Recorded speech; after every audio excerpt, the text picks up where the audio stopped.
The agitators are throwing firebombs, Molotov cocktails, lighting vehicles ablaze. You saw all the cars that were burning, mobbing police officers and ICE officers who are the toughest people you'll ever meet, and they love our country, and they're getting really they want to stomp on them, but they're too tough. They don't allow it.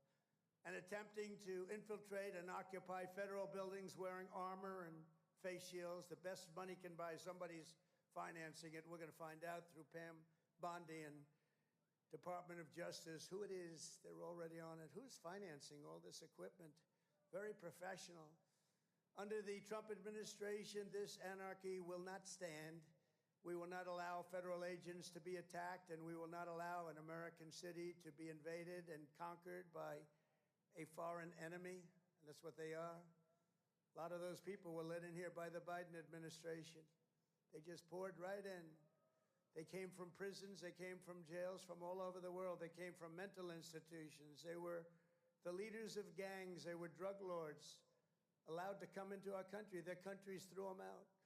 Their countries would bus them or drive them right to our border and say, go in there, you ever come back, we're going to kill you. And we got them, and we're getting them out of here. I want to applaud the courage and the strength of the incredible troops who are right now standing guard to protect federal property and personnel and uphold the supremacy of federal law. That's what they're doing. They're protecting our ICE agents. They're protecting the police in Los Angeles. The head of the police in Los Angeles, a good man, I hear a good man, but he was actually saying we really did need this help. It had gotten away from them. It had long gotten away. And we gave it to them. Not only are these service members defending the honest citizens of California, they're also defending our republic itself. And they are heroes. They're in there, they're heroes. They're fighting for us. They're stopping an invasion just like you'd stop an invasion. The big difference is most of the time when you stop an invasion, they're wearing a uniform. In many ways, it's tougher when they're not wearing a uniform because you don't know exactly who they are. In Los Angeles, the governor of California, the mayor of Los Angeles, they're incompetent, and they paid troublemakers, agitators, and insurrectionists. They're engaged in this willful attempt to nullify federal law and aid the occupation of the city by criminal invaders. That's what it is. They're invaders, no different. Their position is that the rioting will not stop unless ICE withdraws from Los Angeles and ceases the enforcement of federal immigration law. In other words, they came in here illegally. Many of them came out of prisons and jails, the most heinous people. They came from all over the world. They came from the Congo in Africa. They came from Asia.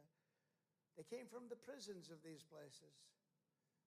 They were put into the United States and allowed to stay here because we had a grossly, grossly unfit president who listened to whoever was operating the auto pen.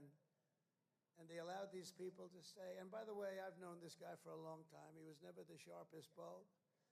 But you know what he was? He wasn't a radical left lunatic. He never dreamt about open borders. He never said that when he was of sound mind, which actually was a very long time ago. So sad what they've done to our country. I will say that without question, however, you're seeing the financial numbers. We've now got the hottest country anywhere in the world. And 6 months ago, it was the coldest country. We're being laughed at all over the world. I was in Saudi Arabia, Qatar, UAE. We brought back $5.1 trillion into our country. And all three leaders, they're great leaders, all three said, you know, you are presiding over the hottest country anywhere in the world. And they said the exact same thing. They said 6 months ago, it was the coldest country. I'll tell you, it changed on a date. You know what November 5th was? It was the election of a president that loves you.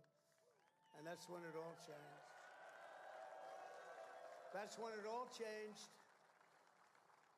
Within the span of a few decades, Los Angeles has gone from being one of the cleanest, safest, and most beautiful cities on earth to being a trash heap with entire neighborhoods under the control of transnational gangs and criminal networks. It's horrible what's happened so quickly. As the entire world can now see, uncontrolled migration leads to chaos, dysfunction, and disorder. And you know what? They have it in Europe, too. It's happening in many of the countries of Europe. They don't like it when I say it, but I'll say it loudly and clearly. They better do something before it's too late. Very simply, we will liberate Los Angeles and make it free, clean, and safe again. It's happening very quickly.